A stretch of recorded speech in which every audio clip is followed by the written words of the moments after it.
Hi, my name is Carlos Tello and I have to choose and analyze a sculpture for the course Core Art.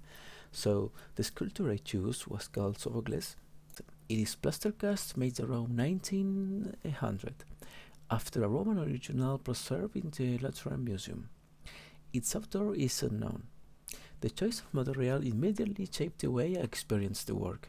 Plaster is fragile, less permanent than marble or bronze, and that sense of impermanence made me see the sculpture as something closer, almost like an echo of history rather than an untouchable monument. The figure of Sophocles stands nearly life-sized, with one hand placed on his waist and the other gently resting against his chest. This pose suggested to me a man in dialogue, listening carefully, perhaps preparing to respond. It felt as though he was caught in the middle of a debate, considering an idea that was important, or at least worth questioning. The technique emphasized the folds of his robe and the structure of his face. The details are clear, but softened by the plaster texture. Instead of overwhelming the viewer, the sculpture invites contemplation. It feels approachable, almost personal rather than distant or monumental.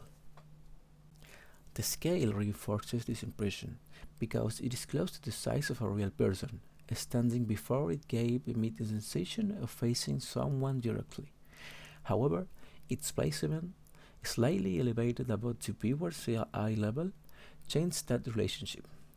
Looking up at Sophocles, I had a sense of respect and distance, as though he were not only a man in dialogue but also a figure of authority, someone whose thoughts carried weight. Finally, the location of the piece within the museum played a role in how I perceive it. Surrounded by other figures, Sophocles did not dominate the space, but his calm, balanced presence still stood out. His posture, thoughtful and contained, distinguished him in a subtle but powerful way.